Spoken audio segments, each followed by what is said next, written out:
Hi everybody, welcome back. I hope you're all doing amazingly well. I'm Dr. Prashi Kaveri, an ENT resident in India. And in this video, I'll be talking about few of the branches that mostly the mid-rankers choose. So now when I talk about mid-ranker, I'm going to be targeting on the students who have scored between 25,000 to 40k rank in your NEET PG exams. So without any ado, let's come straight into the topic. The first branch that I want to talk about is nothing but otorhinolaryngology, nothing but ENT, as this is the branch that I have chosen for myself. So coming to ENT, coming to the pros of taking ENT is a lighter subject. That means there are very few emergencies and you have perfect work-life balance. There is scope for a lot of super specialty options after you finish PG in case that is something that you're looking for. For example, you can do super specialty in plastic surgery, neurosurgery, surgical oncology and even head and neck surgery. And I feel so many students not aware of this fact.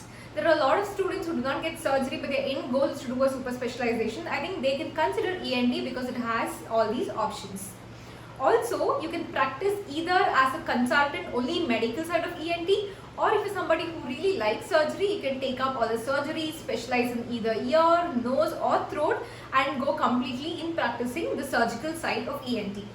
Now coming to the con, so many people say that the learning curve is a bit longer compared to so many other branches. Yes, it might be true because most of the surgeries are microscopic. But if you're working as a PG or SR in a setup which has a lot of patients, which is a high volume center, I don't think that is going to be a problem for you. Now coming to the second branch, I would like to talk about Ophthal. So Ophthal is one of the most upcoming fields these days. And coming to the pros of Ophthal, like in ENT, there is very good work-life balance. And the number of emergencies that come are very little and most of the surgeries that happen are all planned procedures. Number two, it is a surgical branch. Here also if you want to practice just like a practicing ophthalmologist, a consultant, you can do it. Or if you want to go operate, you can do that too. And as you all know, India is a diabetic capital. And obviously the number of diabetic retinopathy cases are sky limit. Also the number of myopes is increasing day by day. So you do not have any problem for money. You can specialize in one of these and then lasers and money has no limits. Coming to the cons, even here the learning curve is a little higher and there is not much awareness among people because a lot of people consider ophthalmologist as somebody who just prescribes specs, which is not true. Apart from these two, I don't think there is any con in taking Ophthal. Now coming to the third branch I want to talk about, this is nothing but psychiatry.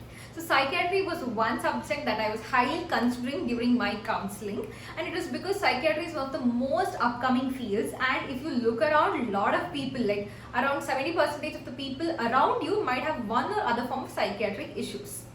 Having said this, if you're a good listener and a good speaker, psychiatry is an option that you should really consider.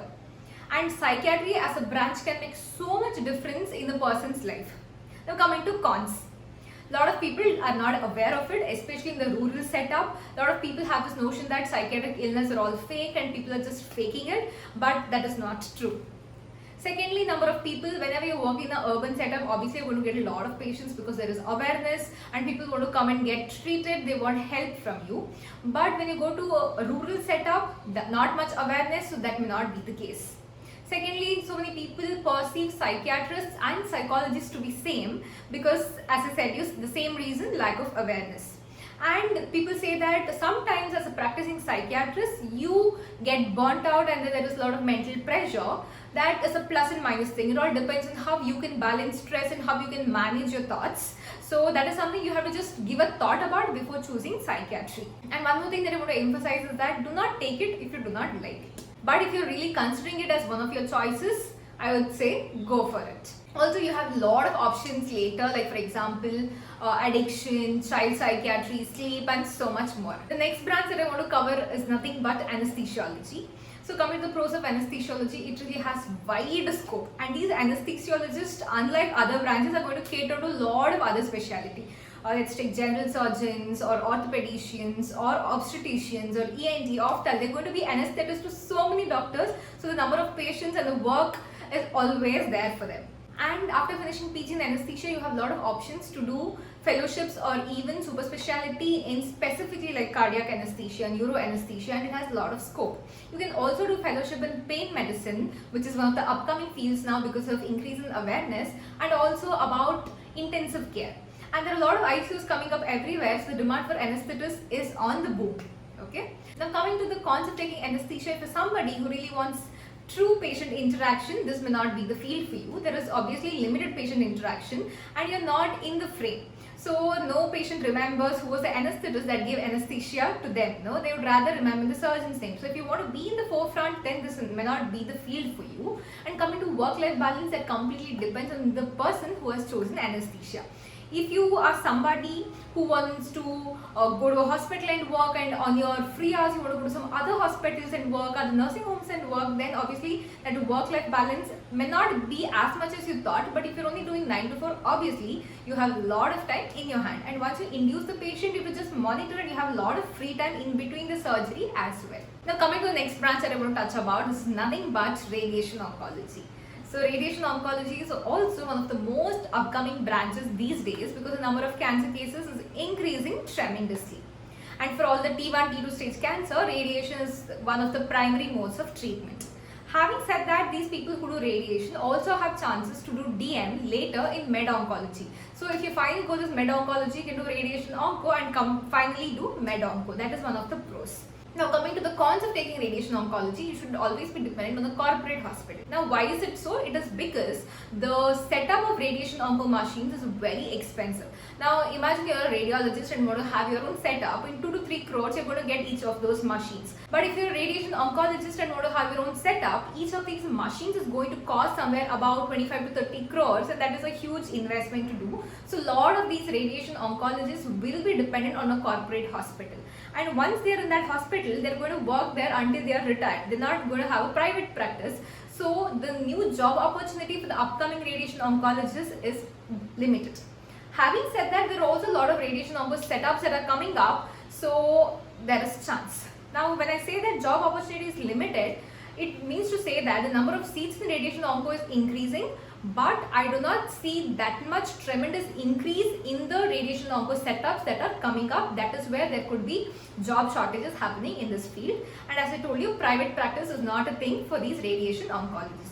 Also, you cannot say that the outcome of all the patients that you treat in radiation onco is going to be favorable. That is where it could cause little mental stress in people. But this was also a branch that I was considering. So in this video, I have touched upon 5 branches that mostly the mid-rankers look. And the points that I've told you in this video, the points that I got after a lot of research from YouTube videos, Instagram videos, talking to people who are doing post-graduation in these fields and those people who are there in the field for quite some time. And I think this is going to summarize all these branches and really help you select one. What is the point if I don't share this information with you? Because I know that this is a phase where you will be really looking into these branches. You will want somebody to tell you something. So the information that I'm sharing with you all in this video is something that I have collected personally, but there can also be added information to this that you can get when you talk to people who are doing this branch.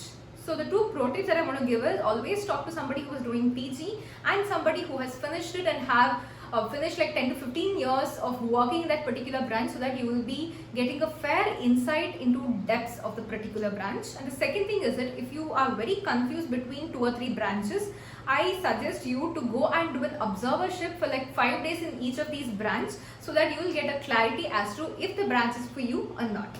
I hope this video helped you. Please like the video and subscribe to my channel and share my video with your friends and family who like content like this. Until next time, thank you. Bye bye.